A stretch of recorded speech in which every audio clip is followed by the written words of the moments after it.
J'ai dû m'adapter en cette période de confinement pour réaliser mes interviews à distance. Veuillez excuser la qualité du son.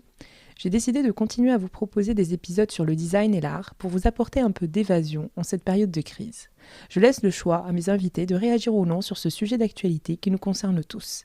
Je tiens à saluer toutes les initiatives personnelles des artistes et des designers qui se mobilisent pour sensibiliser, informer et rassurer les citoyens face à l'évolution de l'épidémie du coronavirus.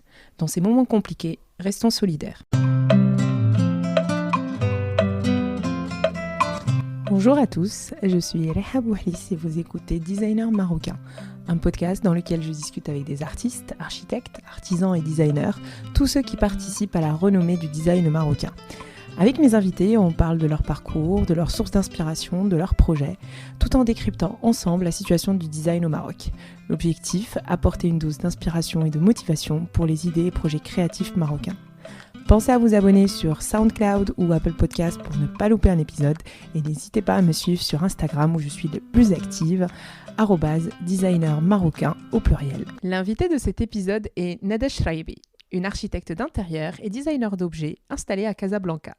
Elle partage avec nous l'aspect technique, humain et artistique de son métier qui la passionne. Elle aborde les styles et les couleurs tendances de cette année, ainsi que l'attrait des particuliers pour le design et leur prise de conscience pendant ce confinement d'améliorer leur intérieur. Elle nous confie les astuces qu'elle a adoptées pour gérer son cabinet pendant cette crise sanitaire et sa façon d'équilibrer sa vie de maman et sa vie d'architecte, pas toujours pratique. Je ne vous en dis pas plus et je vous souhaite une très bonne écoute. Bonjour Nada, je suis très ravie de t'avoir sur le podcast de Designer Marocain. Bonjour Léa, merci à toi de me faire intervenir là-dedans. Je suis ravie d'être avec toi aujourd'hui. Alors, je commence toujours avec une petite question. Quel est le métier que tu rêvais de faire quand tu étais enfant ? Alors, je suis passée par tellement de métiers de rêve quand j'étais enfant. Je suis passée de pharmacienne à enseignante. Mais en grandissant, je savais que de toute manière, je voulais me diriger vers un métier artistique parce que j'ai toujours eu cette fibre-là. J'ai toujours eu le don du dessin. Ouais. Donc, je savais que j'allais me diriger vers ce domaine-là.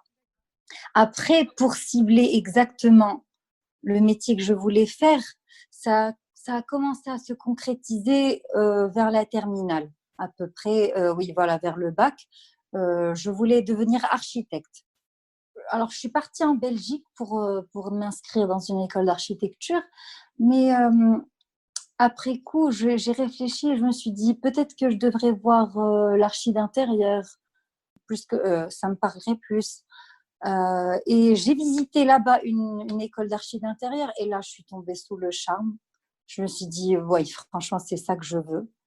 Et ça ne s'est pas fait en Belgique, mais ça s'est fait à Casa. Et j'en suis très heureuse. Franchement, j'ai trouvé ma voie. Donc finalement, c'était un choix de passion plus qu'un choix de raison, c'est ça ? Absolument. Je me suis dit, il faut que je suive ma passion. C'est ce qui compte le plus pour moi. Raconte-nous un peu ton parcours à Casa. Donc c'est une école d'archi d'intérieur. Alors voilà, j'ai commencé par faire une mise à niveau en art appliqué dans une école. Ensuite, je suis passée, j'ai recommencé donc dès le début par faire une licence dans une école d'archi d'intérieur jusqu'à ma 5e année où j'ai eu mon master et une spécialisation en design d'objets aussi. Alors justement, du coup, aujourd'hui, tu te considères comme designer ou architecte d'intérieur ? En fait, je pense que les deux métiers sont complémentaires. Je pense pas qu'on puisse vraiment dissocier les deux, à part si vraiment on se spécialise que dans le design d'objets. Mais moi, dans mon métier de tous les jours, je dessine des objets qui vont dans le concept, dans ma conception de l'espace entièrement. Donc, pour moi, c'est très complémentaire. Je vois pas ma vie, je vois pas mon métier dissocier ces deux éléments-là. Et pour toi, le designer est plus proche de l'artiste ou de l'artisan ? C'est exactement la combinaison des deux. Il faut être la combinaison des deux pour réussir. Il faut pouvoir créer de ses propres mains, bien réfléchir le produit. Et à ce moment-là, quand tu as un prototype vraiment bien ficelé et tout ça, là, tu peux commencer à te rapprocher de l'artisan, c'est-à-dire de la production. Et aujourd'hui, donc, tu fais les deux. Tu dessines et tu fabriques, c'est ça? Exactement. Quand l'envie me prend, je veux dire, enfin, pas que quand l'envie me prend, quand, par exemple, mes clients me demandent de créer un objet rien que pour eux, qui respectent leur volonté, qui s'inscrit vraiment dans le concept qu'on a choisi, oui, voilà, à ce moment-là, je crée les objets qu'ils veulent. Mais sinon, voilà, je me contente d'utiliser ceux d'autres designers. Et quelle serait ta définition de design? Alors, Qu'est-ce que pour toi être designer? aujourd'hui, être designer, c'est vraiment trouver un concept, créer un concept qui va, qui va changer la vision des choses. Je ne sais pas comment dire ça. Je ne sais pas si j'ai été claire ou pas. Parce que pour être designer, il faut respecter trois fonctions, on va dire trois directives majeures. Il faut que ton design soit fonctionnel, solide et esthétique. Donc, il faut être cette personne-là qui va réunir ces trois éléments-là et en faire, en faire un concept, un nouveau concept une nouvelle vision. Et justement, il y a une petite polémique sur le designer, surtout pour ceux qui donnent la définition de design par l'art en fait, de dire que le design c'est un peu de l'art. Oui, forcément. Bien sûr que c'est artistique le design, évidemment. Parce qu'il y en a qui se limitent à sa partie plutôt fonctionnelle. Non, justement, c'est pour ça que j'ai rappelé les trois directives qu'il faut suivre, c'est-à-dire que il y a le côté fonctionnel, le côté robustesse et le côté esthétique qu'il faut pas oublier parce que si on veut qu'un design justement fonctionne bien, qu'il soit vendu, répandu et connu à l'international, il faut qu'il soit beau à voir. Et là, l'art, en fait, beau à voir, c'est pas forcément vrai, mais il faut juste que ça puisse interpeller comme l'art. L'art, c'est quoi? C'est le fait de ne pas nous laisser indifférents face à cette œuvre artistique.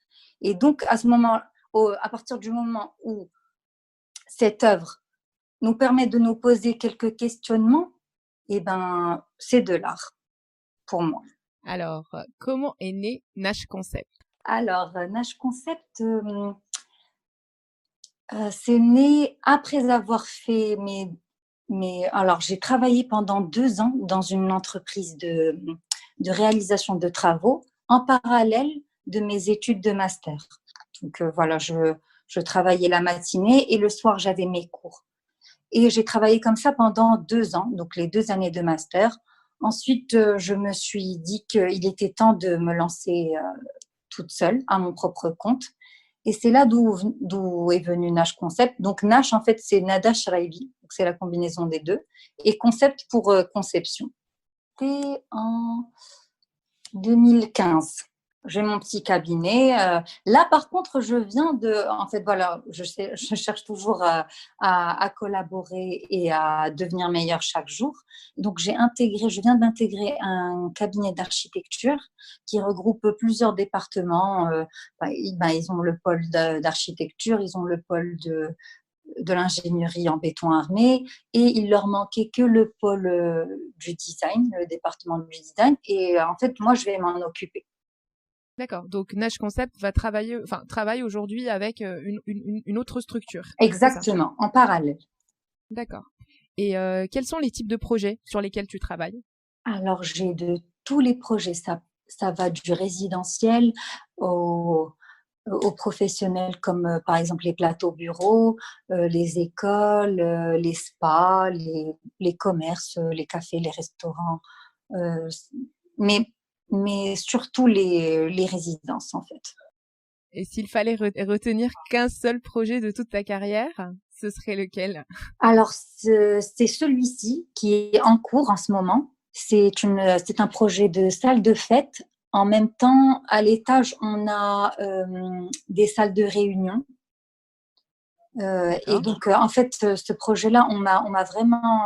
J'étais pas censée faire partie de ce projet-là, mais je me suis battue, on m'a donné ma chance. Et à ce stade, bon, on est à 70% de la fin des travaux, mais c'est vraiment un projet majestueux. J'y ai mis tout mon être. J'ai vraiment travaillé très dur pour concevoir ce projet-là avec une réception magnifique qui mène vers la salle de fête. Et D'accord. donc, voilà, on a dû ralentir la cadence à cause du confinement, mais, euh, mais je pense qu'on va y arriver. Est-ce que tu peux nous expliquer les étapes d'un projet d'architecture d'intérieur? Quelles sont tes missions? Comment tu abordes ce type de projet? Alors, on commence toujours par une visite des lieux. Donc, une fois que le projet, parce que je n'interviens que lorsque le projet est déjà ficelé, je veux dire que, euh, que les fondations sont faites, que la façade est faite. C'est à ce moment-là que je commence mon travail. Donc, on fait une visite des lieux, on fait un relevé, un métré, un relevé de l'espace, un relevé détaillé. Après, sur ce relevé-là, je me base pour concevoir mon concept. Ensuite, voilà, je travaille sur des croquis, des inspirations, je fais mes 3D et tout ça. Après, voilà, je le présente au client. Et lorsque c'est approuvé, on passe à la réalisation. Donc, j'ai mes propres équipes de réalisation. Comme voilà, j'ai été formée aussi dans la réalisation des travaux, je sais qu'il y a vraiment un fossé entre ce qui est conçu et ce qui doit être réalisé. Donc, justement, de par cette expérience-là, j'essaie de vraiment concevoir des choses que je sais que je vais pouvoir les réaliser. Comme ça, je trompe pas le client. Je lui propose pas des choses irréalisables pour pas le décevoir à la fin. Et quels sont tes collaborateurs? Alors, de tout type d'artisans. J'ai beaucoup de collaborateurs. J'ai voilà, ben, les plâtriers, les menuisiers, ceux qui posent par exemple les revêtements muraux et les revêtements de sol, les électriciens. Enfin voilà, c'est beaucoup de corps de métier. Et donc, par conséquent, je fais aussi la coordination entre tous ces corps de métier. Et est-ce qu'il y a une étape que tu préfères le plus dans cette gestion de projet? L'étape, en fait, il y en a deux. C'est celle, ouais, c'est celle où je crée. C'est l'étape de création du concept. C'est une étape magnifique parce que vraiment, on fait appel à tous nos sens, à notre mémoire. On va vraiment piocher dans tous nos souvenirs, les voyages, les livres, les films. Vraiment, c'est un gros travail de brainstorming. On essaye de ramasser le maximum d'images et d'inspiration. Et l'étape finale, quand on voit le résultat et la satisfaction du client, je trouve que c'est la meilleure des récompenses. Est-ce qu'il y a un meuble que tu as designé et dont tu es fier, quoi? C'est le meuble que tu aimes le plus, un meuble, une décoration, quelque chose que tu as vraiment créé et qui représente un peu ta signature. Pour l'instant, pas encore. J'ai créé quelques meubles, mais je peux pas dire que ça soit vraiment ma signature. Je suis pas encore à cette étape-là. Je l'envisage, euh, j'attends juste l'occasion. En fait, s'il y en a un justement qui se trouve à la salle de fête, c'est vrai que oui, j'en suis très fière. Je suis très fière de ce que j'ai fait. En fait, il s'agit du concept d'un cadre dans un cadre.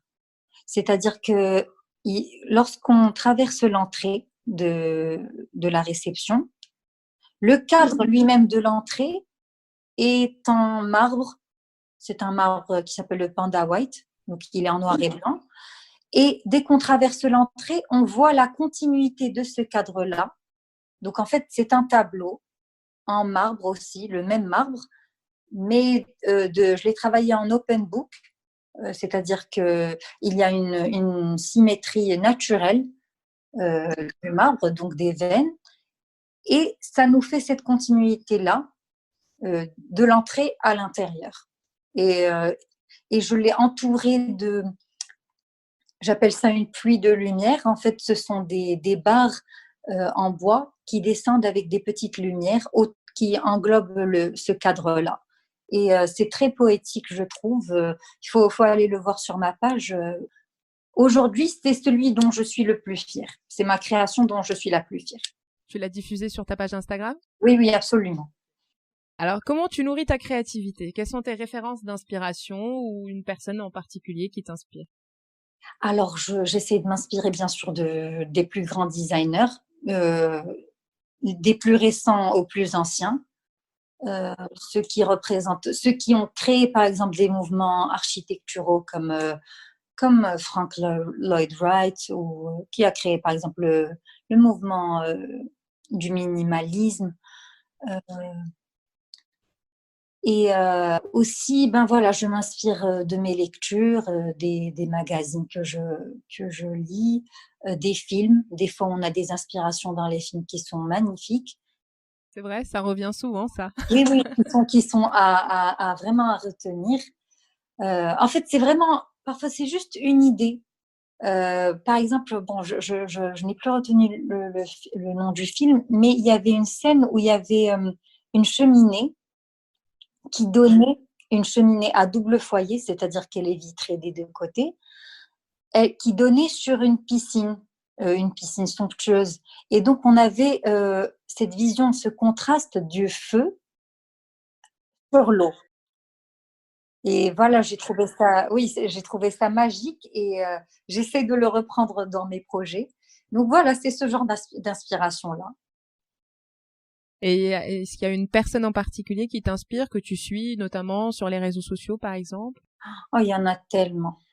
Il y en a tellement. Je peux pas en choisir une seule.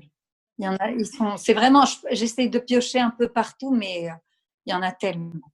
Par exemple, je sais pas, par exemple, Karim Rachid, j'adore ce qu'il fait. Je trouve que son style est unique. Il a réussi à mettre son empreinte, à laisser son empreinte dans l'histoire du design. Et je trouve que c'est très honorable, en fait. Oui, donc finalement, ton inspiration, c'est pas mal de national et un peu international. Ah oui, oui, absolument. Il faut savoir prendre le meilleur de chacun, de chaque personne, de chaque designer. Alors, comment tu t'adaptes à tes clients? Comment je m'adapte? Alors, je m'adapte d'abord à leur budget, parce que c'est ce qui va primer au final. Parce qu'ils auront beau avoir des goûts de luxe, mais le budget, c'est ce qui va décider au final de la réalisation. Donc, je m'adapte d'abord à leur budget, ensuite à leurs exigences, aux contraintes que l'on trouve dans l'espace, à leur goût. J'essaye de les conseiller, mais tout en respectant leur goût. Et voilà, voilà, j'essaie de faire en sorte de respecter toutes ces contraintes-là. Et comment tu te différencies de la concurrence? Pourquoi on vient voir Nada? Parce que je ne copie pas Pinterest, tout simplement. Tu as compris ce que je veux dire. En fait, c'est tellement aberrant aujourd'hui le nombre de plagiats que je vois sur Internet. C'est désolant. Je veux dire, il y a même plus, il y a presque plus de création, il y a plus de créativité. On se contente de.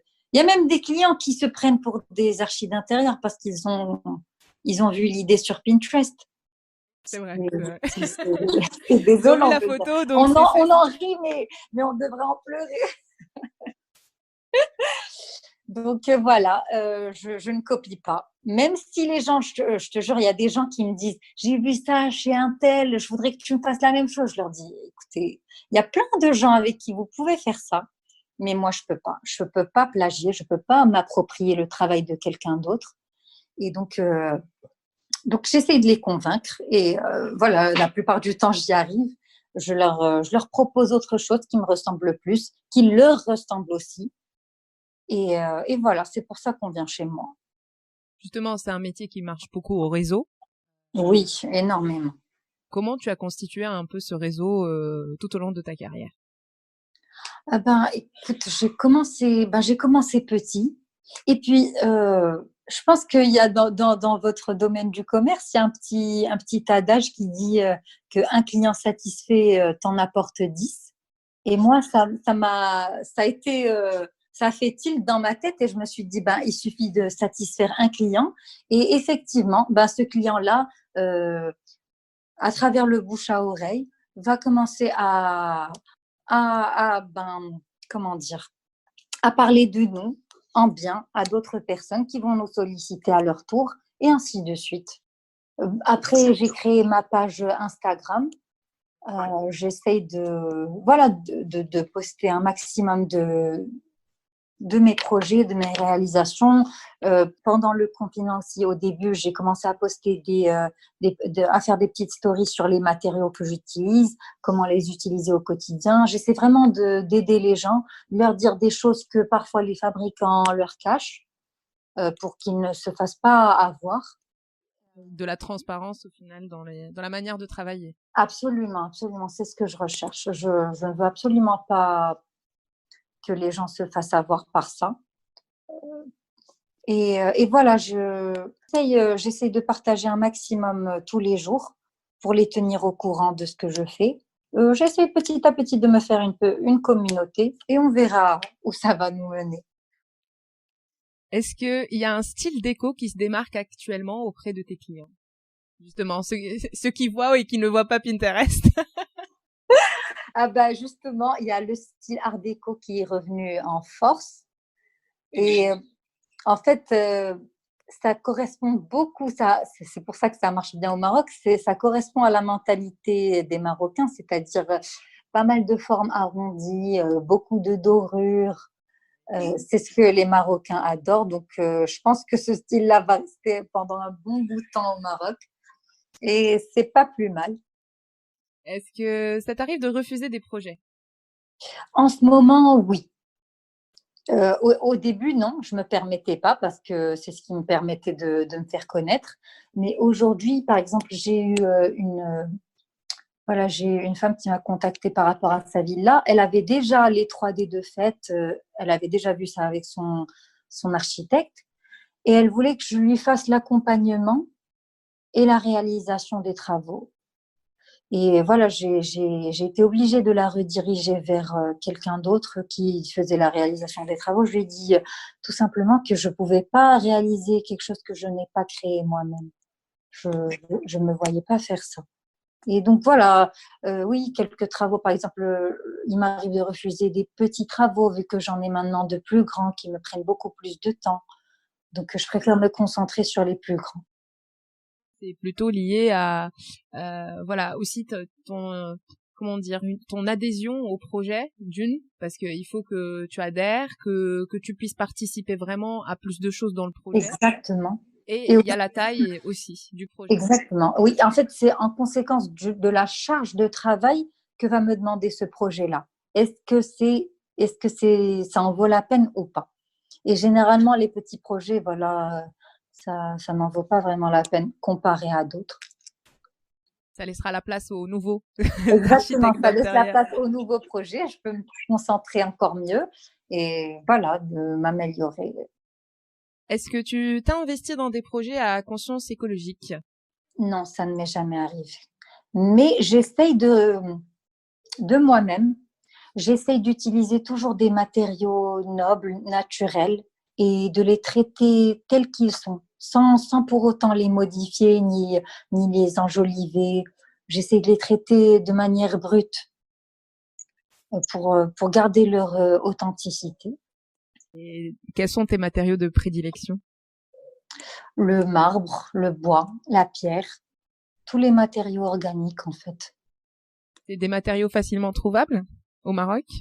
Oui, franchement, on a de tout, il faut juste savoir s'y prendre. On a de très très belles pierres. On a de très belles pierres, de très belles carrières. On a un très beau bois. On a par exemple du cèdre. C'est un bois qui est très luxueux, qui est demandé partout. Euh, voilà, on a de tout. On a vraiment de tout. Et quel est ton rapport à la couleur et à la forme? Comment tu traites la couleur et la forme dans tes travaux? Alors, la couleur, c'est toujours par rapport à l'exposition au soleil, parce qu'on ne vient pas et on badigeonne les murs de n'importe quelle couleur. C'est pas comme ça que ça fonctionne. Voilà, on travaille la couleur selon l'ensoleillement. Si par exemple une pièce est mal exposée, elle est froide, on va pas aller rajouter, on va pas mettre du bleu ou du vert qui va encore plus accentuer cette sensation de fraîcheur. On va plutôt mettre du jaune, des couleurs plus chaudes pour la rendre plus chaleureuse. Donc voilà, ça c'était pour les couleurs. Pour les formes, j'essaie vraiment de m'adapter aux lieux. Il y a des lieux qui nécessitent beaucoup d'arrondis. Ça dépend vraiment du concept. Ça, je travaille les formes selon le concept. Lorsque c'est organique, généralement, on travaille dans les arrondis pour garder cette forme un peu conviviale. Et autrement, on travaille avec des lignes droites. Autant la couleur, c'est par rapport à l'environnement extérieur, intérieur, et les formes, c'est plus, oui, c'est par rapport à l'espace de travail, en fait. Exactement, exactement. Ça dépend aussi du mobilier qu'on va avoir. Ça dépend d'un tas de choses. Est-ce qu'il y a des couleurs tendances pour 2020 que tu peux nous conseiller? Alors, les couleurs pastels sont très en vogue en ce moment. Il y a aussi les couleurs de l'art déco, c'est-à-dire le bleu canard, ça cartonne en ce moment, que ce soit dans les tissus, sur les murs, partout. Il y a aussi voilà, ça c'était pour les couleurs. Le bordeaux aussi, le noir et blanc, ça revient en force, mélangé avec du doré, ça revient énormément. Ça s'inscrit toujours dans l'art déco. Est-ce que tu as un coup de cœur esthétique, une œuvre ou un lieu qui t'a marqué? Alors, ça va peut-être t'étonner, mais la Slovénie. Ok. Je sais qu'on n'a pas l'habitude d'y aller parce que c'est pas très Oui. proche, c'est pas bien desservi du Maroc. Mais Ouais. alors, j'ai eu la chance d'y aller lors d'une croisière et j'ai été subjuguée par l'architecture. En fait, c'est très typique, c'est très coloré. Et en fait, cette architecture-là se ressent dans la rue, dans les gens. Tout est sympathique dans ce pays. Donc, c'est vraiment marquant. Il y a, par exemple, j'ai posté une image de la bibliothèque de l'université de Ljubljana, qui est la capitale de la Slovénie. Ouais. Et en fait, si on remarque bien, même les fenêtres ont été faites de manière à ce que ça ressemble à la forme d'un livre ouvert. Parce que dès l'extérieur, on sait déjà qu'on va dans un bâtiment culturel. On voit l'intellect déjà, d'emblée. Et voilà, j'ai bien apprécié ça. Ils ont aussi la seule mosquée, je crois, de la région, qui est sublime. Oui, parce que c'est un pays à majorité catholique, mais ils ont une mosquée qui est sublime. C'est juste un bijou. On dirait je sais pas, un ovni. Ça vient de l'espace. C'est tellement bien travaillé. Il faut que je fasse des recherches sur l'architecte qui a fait ça, mais c'est vraiment très très beau. Ça ne ressemble pas du tout aux mosquées qu'on voit ici au Maroc. Ça donne envie d'aller regarder. C'est Bah vrai que oui, c'est un pays que je ne connais pas. La Slovénie, j'ai jamais fait. moi non plus, je comptais pas le faire, mais c'était sur le parcours et je suis bien contente de l'avoir fait. Comment pour toi se porte le secteur du design au Maroc? Alors, je pense que ça a pris une ampleur phénoménale. Je pense que ça fonctionne très très bien. Il y a rien à dire. Euh, je pense pas qu'on soit en péril. Bon, mis à part en cette situation de confinement qui a touché vraiment tous les secteurs, mais sinon, le design se développe énormément au Maroc et on est sur la bonne voie. On voit vraiment de très belles créations marocaines. Euh, Aussi, on importe beaucoup de créations italiennes, de créations turques aussi. Euh, je pense qu'on est bien, on est très bien au niveau du design au Maroc. Je pense que ce secteur-là se porte très, très bien. C'est que en soi, il est en plein développement en fait. Absolument. Et puis même les particuliers ont compris qu'ils avaient besoin d'une touche artistique chez eux. Donc, ils font vraiment l'effort de la recherche, ils font plus appel aux designers, ils font plus les choses d'eux-mêmes. Donc, il y a vraiment une conscience collective qui s'est développée, dans le bon sens. Si ce n'est que, d'après ce que j'ai compris, il y a pas beaucoup d'écoles qui enseignent le design. À part, bien évidemment, quand on fait on fait une école d'archi et après on se spécialise en design, mais en soi, le design en tant que tel n'est pas encore très développé parce que pour l'instant, elle s'est géolocalisée entre Casablanca et Tétouan. Il y en a aussi à Rabat, il y a à Marrakech. Je pense que ça se développe, ça commence à se développer.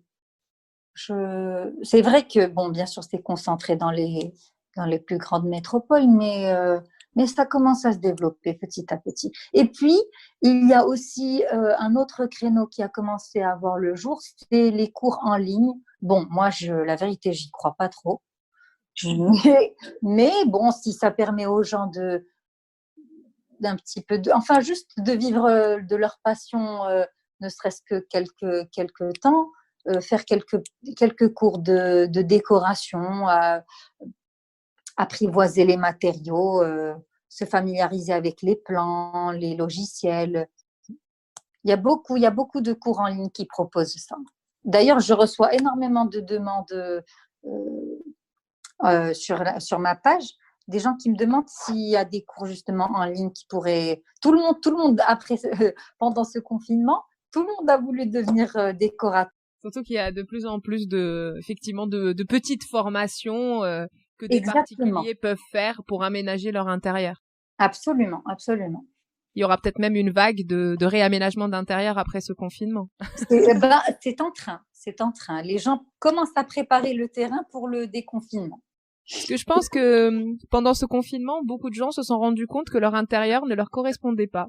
Exactement. C'est ce que je t'ai dit. Ils ont commencé à prendre conscience des choses qu'ils ne voyaient pas avant. Parce que quand on a notre routine de 8h, 18h, on voit que notre lit. C'est tout ce qui nous importe. Mais lorsqu'on passe plus de temps avec notre famille à la maison, on se rend compte des contraintes, des choses qui ne vont pas, des améliorations qu'on peut apporter. Et donc, voilà, on a un nouveau regard qu'on porte sur nos intérieurs. Donc, les gens font de plus en plus attention à ça. Est-ce que Nash Concept a été touché économiquement par la crise? Comment Nash Concept essaye de se relever, on va dire, en cette période de crise sanitaire? Écoute, au début, c'était très dur parce que ça nous a touchés d'un coup. On a rien compris.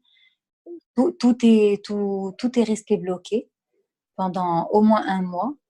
Après, les gens ont commencé à se dire il faut qu'on change notre méthodologie de travail. Donc, moi, j'ai commencé à faire des consultations en ligne pour aider les gens justement à aménager leurs intérieurs. Donc, voilà, j'ai commencé par ça petit à petit. Et c'est à ce moment-là que j'ai eu le contact de cet architecte que j'ai rejoint. On a repris le travail petit à petit, bien sûr, tout en respectant les consignes sanitaires de protection, mais on a repris le travail. Est-ce que, justement, chez toi, est-ce que tu as un espace où tu te sens plus créative, où tu te sens bien? Quel est l'espace chez toi où tu es bien? Plus le salon, plus la cuisine, plus l'extérieur? C'est ma terrasse. Oui, la terrasse, c'est ce qui m'inspire le plus parce que j'ai la chance d'avoir une très, très belle vue sur la mer. Et donc, voilà, ça m'inspire énormément tous les jours. C'est là que j'aime créer. Oui, j'imagine, parce qu'il y a le côté extérieur, il y a le côté évasion, il y a un Exactement, côté, exactement. Je me projette directement, je vais dans mes souvenirs. Des fois, je m'oublie. Et donc, voilà, c'est ce qui m'aide. Comment tu gères justement la vie personnelle et la vie professionnelle? Eh ben, c'est pas du tout évident, la vérité. C'est pas évident. Alors, je suis maman d'une petite fille de 2 ans et demi. Et en fait, comme j'ai décidé de l'allaiter de 0 à 2 ans, c'était encore plus difficile pour moi, c'était contraignant. Mais comme j'étais déjà à mon compte, je pouvais l'emmener avec moi et la laisser avec, bien sûr, la nounou quelque part dans la voiture ou dans un bureau. Et je l'allaitais quand elle voulait et je repartais faire mes réunions. Je jonglais entre ces deux mondes-là. Entre vie de maman et Entre vie de maman et vie architecte d'intérieur. professionnelle, oui, c'était vraiment drôle. Maintenant, avec le recul, je trouve ça drôle. Et franchement, je le referai avec plaisir. Et il faut savoir contrebalancer. Il faut trouver un équilibre entre ces deux mondes-là. Je trouve qu'il y a toujours, il y a toujours un équilibre à trouver. On peut trouver une solution. Le travail n'a pas empêché de fonder une famille et l'inverse non plus. Faut trouver ce fameux équilibre pour pouvoir Voilà, mener les deux projets à fond, quoi. Parce que sinon, exactement. effectivement, on se fait submerger par l'un ou l'autre. Ah, Ça, c'est c'est sûr, pas, c'est sûr, c'est sûr. c'est le plus dur. Est-ce que tu peux partager avec nous un projet en cours, justement? Je pense que tout à l'heure, tu nous en as parlé d'un. Est-ce qu'il y en a un autre? Alors là, justement, je suis au bureau et je travaille sur la conception de... En fait, c'est un immeuble de plateau bureau. Et en fait, on va faire la façade, l'extérieur et ainsi que l'intérieur. C'est-à-dire même les couloirs, les sorties, les accès vers les ascenseurs. Enfin, on va prendre tout le projet clé en main. Ainsi que d'aménager les bureaux à l'intérieur aussi. Oui, donc un super gros projet. Oui, oui, absolument. Est-ce qu'il y a une adresse à Casablanca que tu aimerais nous conseiller, ou même pas que Casablanca, hein, en fait, partout au Maroc, une adresse que tu aimerais conseiller? C'est vraiment des lieux inspirants où tu te sens bien, où tu peux et t'installer et travailler. Alors ça, c'est délicat parce que j'ai jamais fait ça.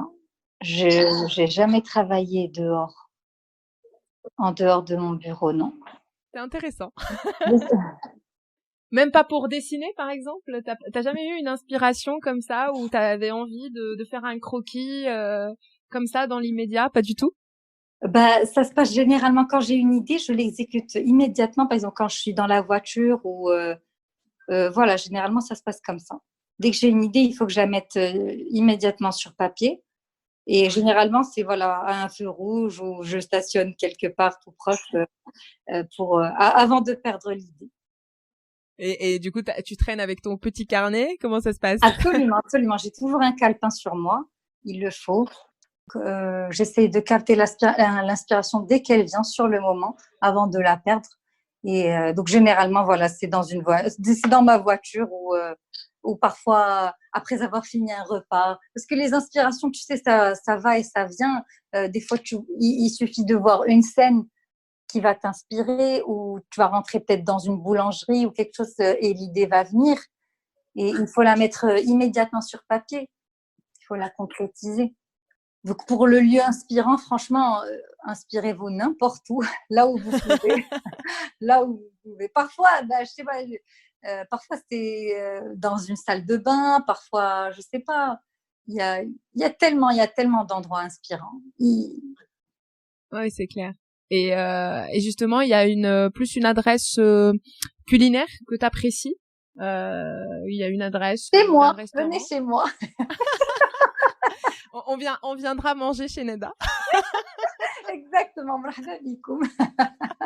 Avec grand plaisir. Sinon, une adresse culinaire, franchement. En plus, là, on a perdu la mémoire. Hein. Ben oui, c'est ça, justement. On n'a plus l'habitude de sortir, donc j'ai du mal à revoir On sait les plus ce que ça veut endroits. dire, prendre Mais un oui, café, ben oui, on a manger. perdu. Tu sais, je pense qu'on va devoir revoir notre mode de fonctionnement. On verra Ouais, plus le monde comme avant. ouais, On c'est clair. n'aura plus les mêmes habitudes, les mêmes fonctions. On n'aura plus tout ça. Il Ouais. faudra tout revoir à zéro. Et voilà, une adresse culinaire. Les meilleures pizzas, si tu veux, je les ai trouvées. Je suis tombée dessus. Ah, Ouais, je sais que c'est à côté de Zarqtoni. C'est la Trattoria del Papa. la trattoria des papas. Ok. Quand je passerai par là, je penserai à toi. Tu connais J'adore Cupcake? Non, ça fait Non. tellement longtemps que moi je suis pas revenue, Ben, c'est que ben, même de à toute façon, Rabat, je c'est connais en pas les face. lieux. Donc, tu peux prendre la pizza et finir prendre le dessert chez J'adore Cupcake. Ça, ce sont mes 2 adresses préférées. Super. Je vais te poser une question que je pose à tous mes invités. C'est notre, on va dire, mot de la fin. Ok. Quel serait le message que tu aimerais adresser aux jeunes qui souhaitent emprunter la voie du design, de la décoration d'intérieur? Quel serait ton message? Alors, mon message, ça serait d'abord de suivre votre passion, quelle qu'elle soit, et ne jamais laisser autre chose interférer entre votre passion et vous. Donnez-vous les moyens. Il y a aujourd'hui beaucoup d'écoles, il y a pas mal de cours en ligne, il y a beaucoup de choses qui vont se faire à l'avenir. Essayez de vous inspirer un maximum de tout ce qui vous entoure, de votre environnement. Allez chercher l'inspiration ailleurs. Essayez au maximum de faire des voyages parce que c'est énormément inspirant. Ne perdez pas de vue vos objectifs. Et voilà, essayez de faire des études assez longues parce que franchement, c'est pas du gâchis. On a l'impression que plus on fait des études longues et moins on y arrivera. Au contraire, c'est un faux calcul. Ça va vous permettre d'avoir une meilleure culture, de pouvoir bien cerner vos projets. Essayez aussi de faire des stages au maximum parce que ça forge énormément et votre personnalité et votre travail. Essayez de faire des stages dès maintenant chez des architectes, chez des artisans. Allez parler aux ouvriers. Ne les sous-estimez pas. Ils peuvent vous apprendre énormément de choses. Vous leur apprendrez des choses et ils vous en apprendront aussi. Donc voilà. Super conseil. Je pense que j'ai fait le tour. Où peut-on suivre ton travail? Rappelle-nous tes réseaux sociaux, site internet, éventuellement une adresse pour te joindre, voilà. Alors, massivement sur Nash Concept, la page Instagram Nash Concept by Nada Shraibi. Je suis joignable tout le temps. Je suis très réactive. Voilà, vous pouvez me poser n'importe quelle question, n'importe quel conseil. Je saurai vous conseiller selon vos attentes et vos espaces. Et donc voilà, n'hésitez pas à regarder ce que je fais. Et j'espère que ça va vous plaire.